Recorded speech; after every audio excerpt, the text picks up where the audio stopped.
You ever have one of those days where you can just feel trouble before you even turn off the ignition? That was me, 5 miles out from my place, sun barely up, dust curling off the ranch road. And then I see it. Not a coyote, not a stray steer, not even those high schoolers who like to toss beer cans in the ditch. No, what I'm looking at is a brand new, blinding white metal toll gate slammed right across my old private road, bolted down into fresh concrete, and bookended by two signs that just scream, "You're not welcome here." First one, private community toll access only, $25 per entry. Second, trespassers will be reported. All caps, like they thought the bigger the letters, the bigger the threat. I slow the truck, window down, gravel chewing under my tires. And out steps this kid, maybe 30, high-vis vest, clipboard, trying to look like he's Homeland Security, but with the posture of a substitute gym teacher. "Morning," I say, more out of habit than manners. "Good morning, sir," he answers, badge reading Canyon Heights Security, which is the first red flag. "I'll need you to pay the toll before I can let you through."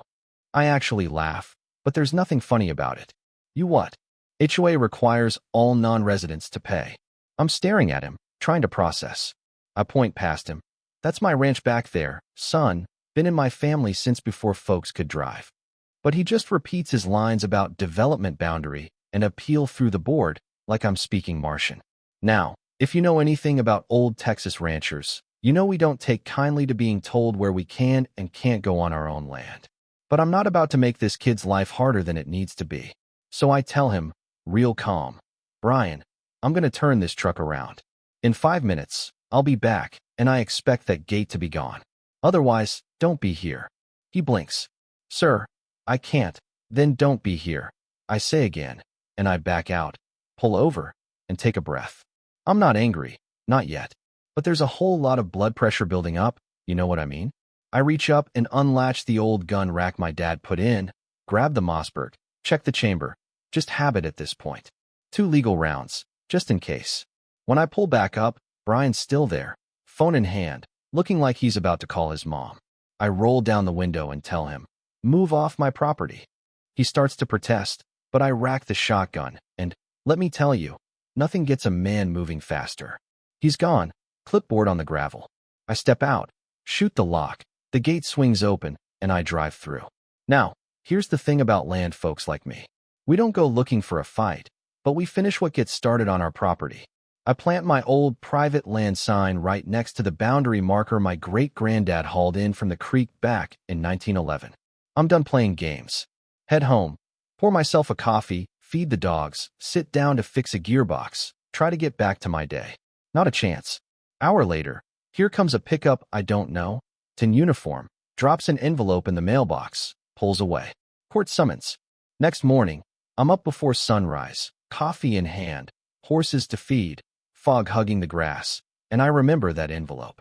Cale County Civil Court.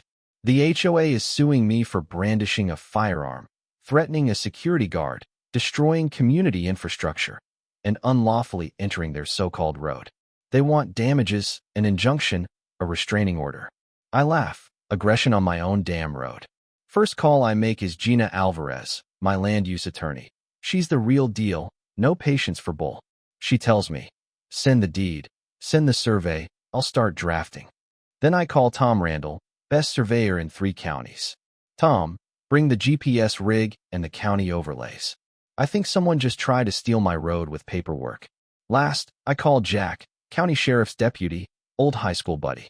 "Jack, did y'all approve any checkpoints out on Harper Road?" He laughs. "Hell no. They got a notice from Canyon Heights HOA, but no permit, no court order, just a courtesy email." "That's illegal as hell," he says, and promises to look into it. By lunchtime, Tom's rolling up the drive, lays out old deeds, survey maps, HOA brochures. "Look here," he says, "they shifted your property line 70 feet and redrew your private road as a community thoroughfare." He sets up his GPS, says, "If this goes to court, this is fraud." That night, Jack calls back. The revised boundary map the HOA submitted is signed by a surveyor who retired years before the development even broke ground. Looks like someone's been forging. And just when I think things can't get any more twisted, I get an anonymous call. "You don't know me, but I installed that gate. Check your mailbox tomorrow. Next morning, there's a flash drive and an envelope. I plug it into the old laptop. Video footage shows Karen Hale, HOA president herself, standing at the site with the contractor. He tells her it's a private road, needs county clearance. She waves him off. The county won't stop us. We've got a new map. She even says, if that ranch guy causes trouble, accuse him of threatening staff. He's got a gun rack. Courts don't like that. The contractor's hesitant, but does what he's told. I send the video to Gina. She calls me back in 10 minutes, says it's evidence of premeditated abuse. We can hit them for fraud, manipulation, conspiracy. Tom brings his final report. 2 entire boundary lines moved. My road stolen on paper, all signed off by a guy now conveniently on the HOA board. Gina files a motion to dismiss their suit and slaps them with a counterclaim for fraud and property interference. And just when the dust is starting to settle, here comes a twist. I catch a woman in business casual out on my land, taking photos for a so-called standards review. I walk up, pitchfork in hand. You're on my property, I tell her. She tries to argue public easement, but I point to the marker. She's 4 feet over the line. She leaves in a hurry. I text Gina. They're still gathering ammo, but we got the bomb. 3 days later, we're sitting in Gina's San Antonio office, bitter coffee, stacks of evidence. She says, we're not just counterclaiming. We're going after punitive damages and sending this to the DA. Meanwhile, I install 3 new trail cams, solar, infrared, linked to my phone. Third morning, 2:14 a.m., I catch 2 figures by the gate, bolt cutters in hand. They leave, spooked by the camera.